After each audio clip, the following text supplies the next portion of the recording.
Excellencies, distinguished delegates, ladies and gentlemen, I call to open the meeting of Roundtable 2, and I have the pleasure of co-chairing this roundtable alongside my civil society colleague, Dr. Muhammad Ali Lutfi.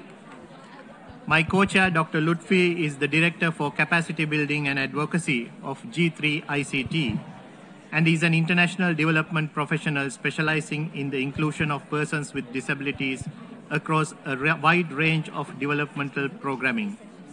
He also serves as the representative of Disabled Peoples International at the United Nations, where he currently co-chairs the stakeholder group of persons with disabilities at the high-level political forum on the SDGs.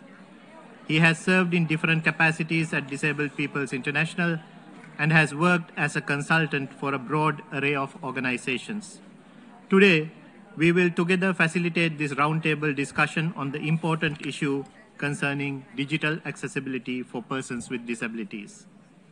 Ladies and gentlemen, as a prelude to the discussion today, let me take you through a snapshot of the current global normative framework, which consists of international human rights treaties and development instruments, and provides a comprehensive guidance on issues concerning the advancement of the rights of persons with disabilities in the context of digital accessibility.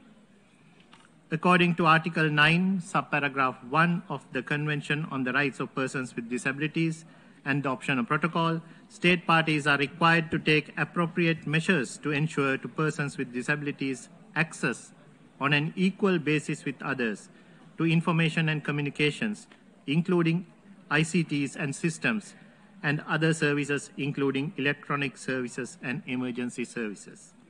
In addition, according to Article 9, subparagraphs 2F to G, state parties shall also take appropriate measures to promote access for persons with disabilities to new information and communication technologies, including the Internet. State parties shall also promote the design, development, production and distribution of accessible information and communications technologies and systems at an early stage so that these technologies and systems become accessible at minimum cost. Article 21 also encourages mass media, including providers of information through the Internet, to provide that information in accessible and usable formats for persons with disabilities. Through the 2030 Agenda for Sustainable Development, member states have commitments to persons with disabilities in the context of promoting healthy lives and well-being for all at all ages. SDG Goal 9, Target 9C, in particular, calls member states to significantly increase access to information and communications technology and strive to provide universal and affordable access to the Internet in least developed countries by 2030. ICT has the potential to assist persons with disabilities in overcoming barriers to communication, interaction, and information access. It can enable them to live independently thanks to increased access to employment, government services, and education. Mobile ICT devices can assist with communication and allow users with disabilities to use the form of communication that works best for them. However, such advantages are out of reach for many persons with disabilities. Increasing experiences from many countries have told us that all these existing gaps can be overcome when state parties take appropriate actions and interventions in line with the Convention, for instance, by ensuring digital accessibility for persons with disabilities. Dear colleagues and friends, the year 2023 marks an important midpoint for reviewing the progress made in implementing the 2030 Agenda.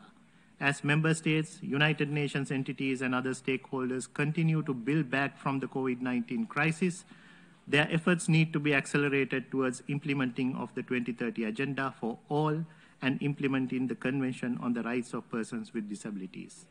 Against this backdrop, the Conference of State Parties, for the first time in its history, convenes a roundtable focusing on this important topic regarding digital accessibility for persons with disabilities.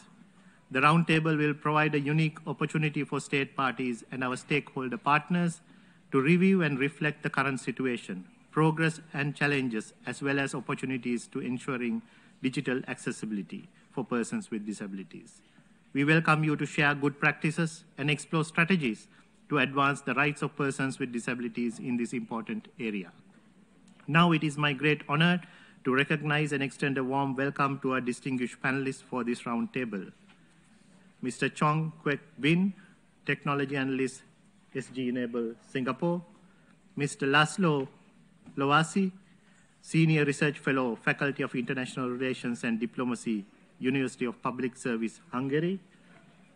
Mr. Konstantinos Stefanidis, President of the National Accessibility Authority of Greece.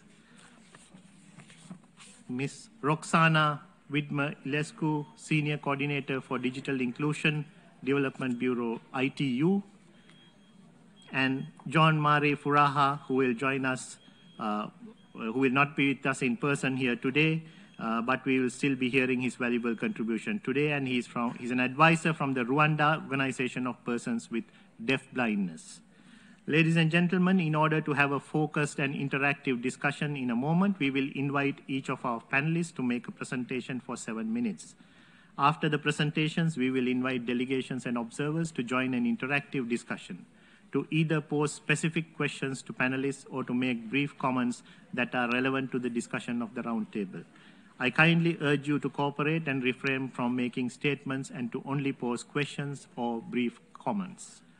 Participants wishing to take the floor are invited to press the button on your desk to request for the floor, but this will be done only after the presentations are concluded and after the chair opens the floor for the interactive discussions. When you are given the floor, please unmute your microphone, identify your name and that of your delegation or organization before posing your questions. Please note all interventions shall be strictly limited to no longer than 2 minutes with no exception, to make the discussion interactive and allow for wide participation. Now let me turn to our distinguished panelists. Please note that when making your oral presentations and engaging in the interactive discussion, you are invited to address one or more of the questions as outlined in the background paper for the roundtable. Dear delegates, ladies and gentlemen, I will now hand over the floor to Dr. Mohammed Ali Lutfi, Civil Society Co-Chair, to moderate the panel discussion. Over to you, Dr. Lutfi. Thank you